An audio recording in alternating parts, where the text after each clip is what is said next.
Alright, so I'm a little bit late to the party on this one. This video was from 4 days ago, but it's a really great ad put out by Conservative MP Melissa Lantsman. She is one of the more well-known Conservative MPs, one of the stronger Conservative MPs. And she has a great ad here. I do want to play it for you. Just before we get into it, though, please don't forget to like and subscribe. It really helps grow my channel, and I really appreciate every single one of you who does that. So let's get into it, and then we'll talk about it after, like usual. Corporate needs you to find the difference between these two pictures. Spoiler alert, they're the same picture.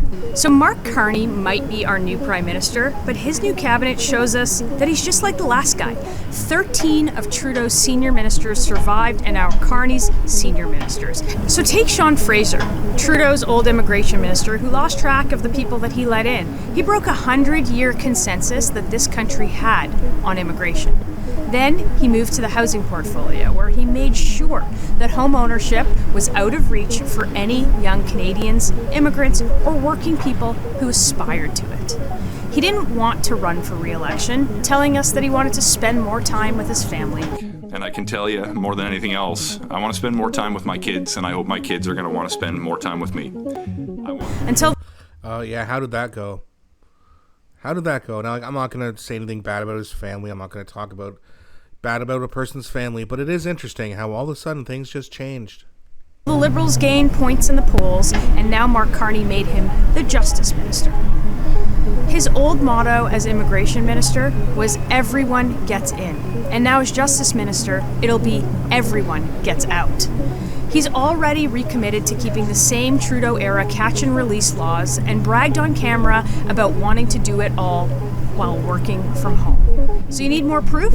Have a look at Anita Anand, who held a host of roles under Justin Trudeau and is now Mark Carney's Foreign Affairs Minister. She just claimed that Israel was using food as, quote, a weapon in Gaza. Not allow the continued use of food as a political tool. The Prime Minister has been very clear. More divide and conquer from the team who brought you riots in the streets, fire bombings into synagogues, and shootings into schools. Don't forget about Stephen Guilbeault, Trudeau's old environment minister, who successfully blocked resource development and pipelines for years. He's in Carney's cabinet too, and he's still on this ideological crusade to eliminate Canada's oil and gas industry. Mark Carney gave him the second in command at the Environment Ministry, legally delegating him to that power and any decisions that need to be made in the ministry if the new minister can't do it. And the likes of Dominic LeBlanc, Chrystia Freeland, Francois-Philippe Champagne, and Melanie Joly in the mix. And you get the old team and the old ideas who just claim to be a new government. I think the biggest difference between these Carney Liberals and common sense Canadians is that they want to control everything. They think government should be big. They think government should build homes. They think government should do everything for you. That's the exact opposite of what we believe. It's the exact opposite of what most Canadians believe.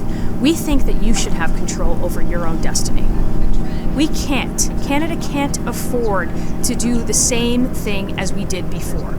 Parliament returns this week, and common sense Conservatives are laying out 5 key priorities this season. First, we have to get the cost of living down. The first way we're going to do that is to demand a spring budget that reveals the true deficit, that lowers taxes, and that lowers inflation. The second is getting homes built.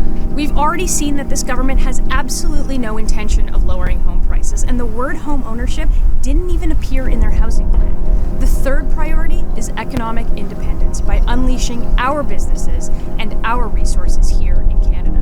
Fourth, we're going to bring safety to our streets by locking up dangerous offenders and securing our borders.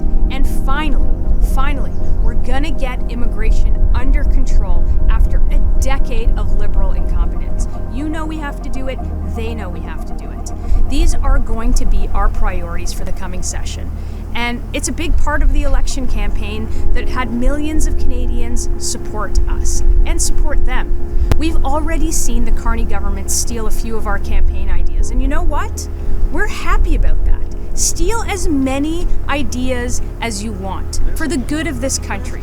But if they go off the same liberal crusade like we've seen for the last decade, you can bet we're going to be right there to hold these people to account and keep their feet to the fire, because that's our job here. And if you can't deliver, then Conservatives will stand ready as the government in waiting to take over and implement our agenda for real change. The stakes are too high to let this team get away scot-free, and I hope that you'll help us keep them accountable. So I mean, that was fantastic. I thought she did a really good job there. You know, when she talked about, hey guys, steal as many ideas as you want. We're not going to get mad. It's for the better of the country. It's a perfect way to handle it. And I thought that Melissa handled it very well. The whole Conservative team has handled it well, especially Pierre Poilievre, who we will be seeing return into the House of Commons probably in October sometime, which would be exciting. I can't wait for that day. But the best part of the ad, in my opinion, was when she explained the biggest differences between liberals and conservatives.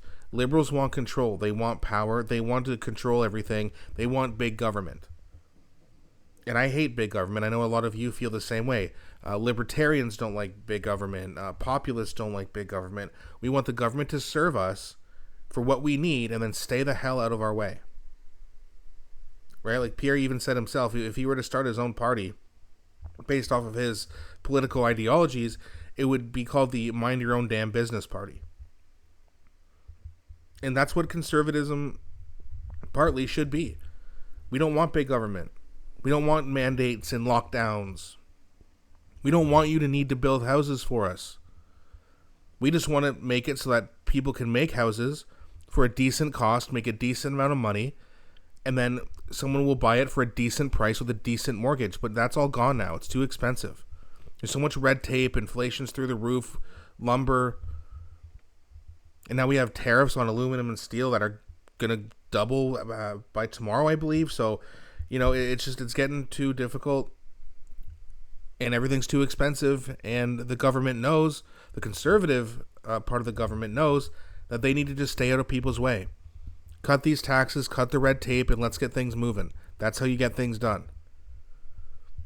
But what do you have instead? You have Mark Carney lying through his teeth in Parliament today, saying that he was going to grow the best economy in the world without spending any money.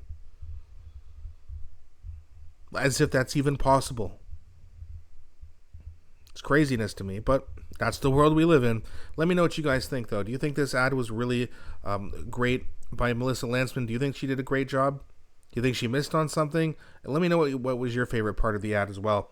Please also don't forget to like and subscribe once again. It really helps me grow the channel. Thanks so much for watching, and I'll be back shortly with a new one.